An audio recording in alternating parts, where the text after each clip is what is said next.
po yung pwedeng ma-assign sa inyo. So later, after lunch, pag nakuha ko na po yung lahat ng attendance nyo po today, mamaya after lunch, ibibigay ko na po yung topic na i-demo po.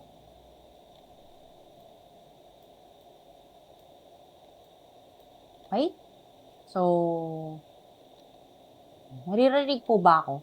Or nawawala?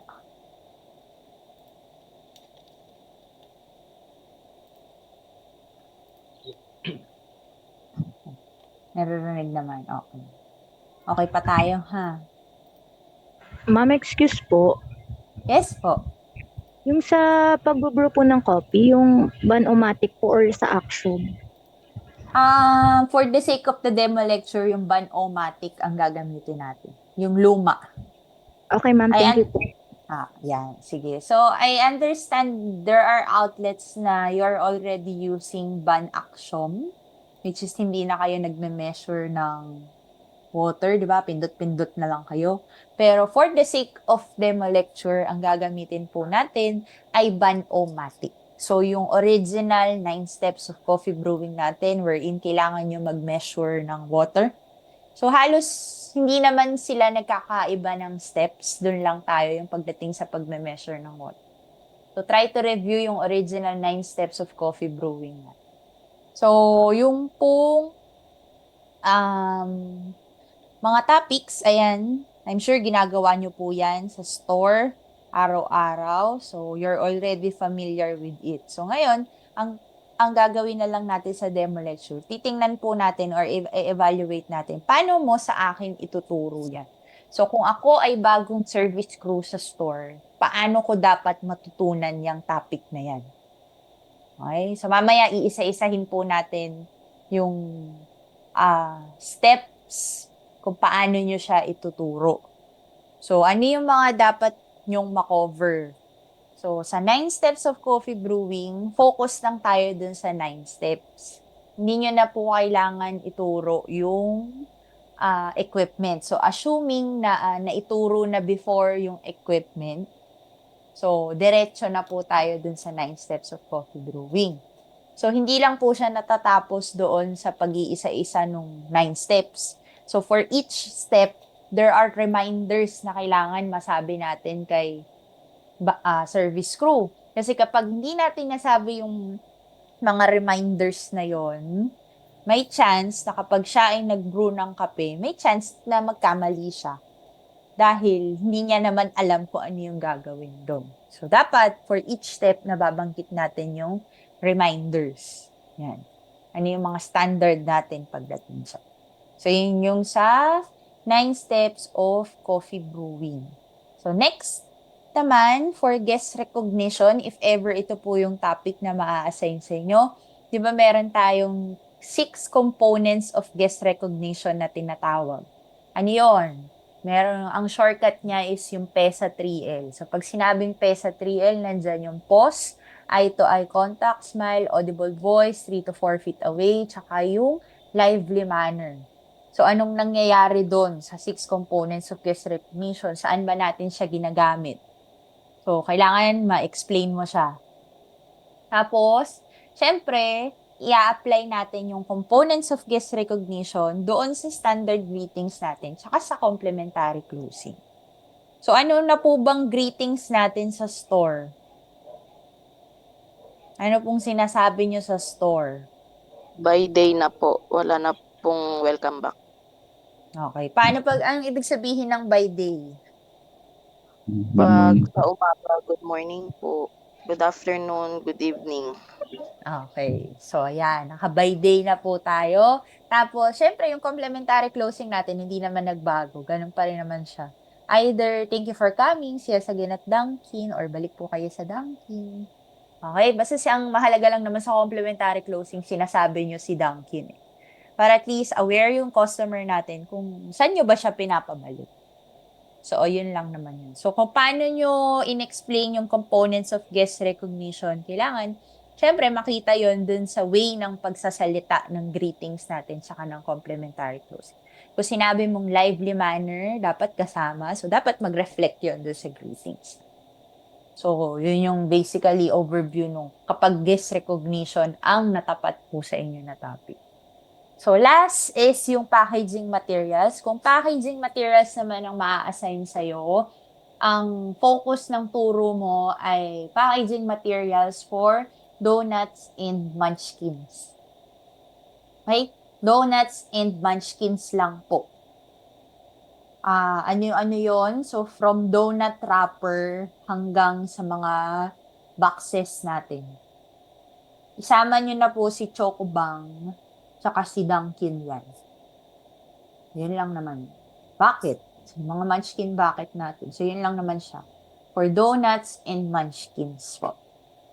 Ano yung nangyayari sa packaging material? So, ano yung mga nilalagay natin for each packaging material? Ilan dapat ba yung nilalagay? Ano yung hindi dapat nilalagay doon? Yung do's and don'ts natin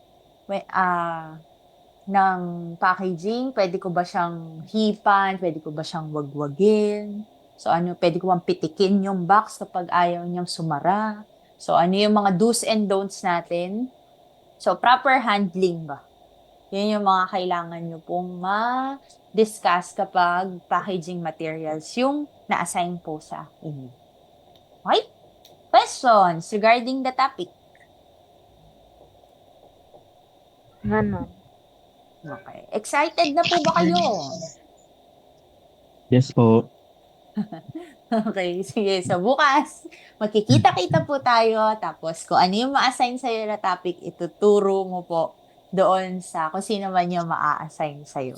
So, yung ma-assign sa'yo ay trainer din po siya. Pero for the demo lecture, siya ay magpapanggap na service crew. Okay? So, yun po yung mangyayari. So, doon natin kukunin sa product knowledge saka sa written exam yung 85% po na kailangan nyo for you to become a certified team leaders. So, wag kayong kabahan. Lahat kayo kinakabahan. So, ganun talaga. Mas okay yung kinakabahan kaysa hindi na kayo kinakabahan. So, ibig sabihin lang nun, yun yung gamitin mong drive para pag-igihan or paghandaan yung demo lecture natin bukas. So, hindi pwedeng confidence lang yung dala nyo tomorrow. Kailangan samahan nyo din po ng pagre-review at paghahanda.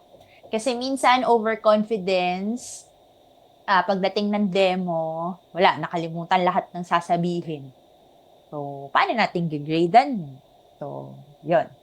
Ayusin naman natin siya later. So, yun nga, sabi ko po, if ever you have questions regarding the discussion or yung training natin today, mag-unmute lang po kayo at magsalita kayo para at least masagot natin yung question nyo or matulungan ko po kayo. Para bukas, lahat tayo ay papasa bilang mga TLs ng kanya-kanya nyo pong stores. Okay tayo doon? Copy, ma'am. Yes, ma'am. Okay, sige.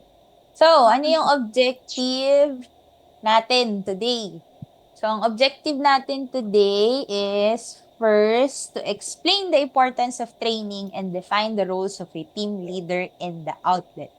So, kanina pa tayo banggit kung ng training, kailangan ng mga bagong kasama, nagte-training. Ano ba ang ibig sabihin ng training? Bakit ba siya importante? So, later, we will try to define it.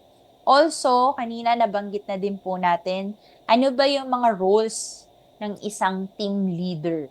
So, yan, nabanggit na natin yung some of the roles. Pero more than that kasi, kayo yung tumatayong, kumbaga, leader ba eh? Parang ganun eh, di ba? Leader kayo ng mga service crew dun sa store na kung saan kayo naka-assign. So, parang kayo yung ate at kuya nila. And if ever they have questions din, sa inyo pinapadaan, kayo yung nagiging middleman between the manpower agency and kay manager, kay Dunkin mismo. Diba? Pero although, based on the law, yun, kailangan meron tayong middleman eh, or may team leader tayo. Pero, hindi naman siya ganun ine-exercise sa store. Kasi since kayo lang naman din po ang magkakasama sa store. Yeah, pwede naman napag-uusapan naman lahat. Hindi naman pwedeng tatatlo na lang kayo sa store, padaanin pa ni crew sa inyo bago kausapin si manager, di ba? Ganon din naman si manager. So, lahat naman na pag-uusap. So, ayun. Okay? So, yun yung first objective natin. Second objective is to identify and explain the different learning styles and trainer styles and their impact in training. So, there are different learning styles. So, every individual has a different learning style. So, anong ibig sabihin nun? Yung paraan ko kung paano matuto ay iba sa paraan kung paano ka matuto. So, there are people na mabilis ang pick up. So, okay, isang explain mo, gets agad. Pero there are people din na, alam mo yun, nakailang ulit ka na ng explain, hindi pa rin niya gets. Kaka-explain ko lang, tapos parang litong-lito pa rin siya, explain ko ulit, litong-lito pa din siya. So, there are ganon na mga people. So, kung merong iba't ibang learning styles ang tao, syempre, dapat yung nagtuturo, may kanya-kanya ring style. So, yun yung tinatawag nating trainer style. Kasi remember, at the end of the day, kung ikaw ay nagtuturo, ang goal mo lang naman is dapat merong matutunan yung mga tinuturuan mo. Kung wala silang natutunan, hindi mo na-achieve yung goal mo sa pagtuturo. Okay? So, yun yung second objective. And the last objective is to apply the 5 P's of training in each stages of learning. So, there are 5 P's na tinatawag. Ano po yun? So, ito po yung pwede nating gamiting guide kapag tayo ay magkakandak ng training. Ito po yung sinasabi ko na hindi pwedeng confidence lang ang dala mo sa training. Kailangan pinaghahandaan siya.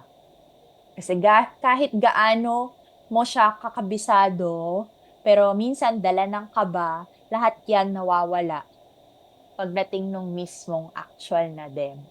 So, kapag nalaman nyo na po, sabi ko nga after lunch, bibigay ko na yung topic para at least alam nyo na po. And habang dinidiscuss natin yung 5 P's of training, kumbaga binubuo na rin natin yung mangyayari sa demo lecture nyo po tomorrow. Okay? So, do you have questions po ba regarding the objectives today? Okay pa tayo? Yes po.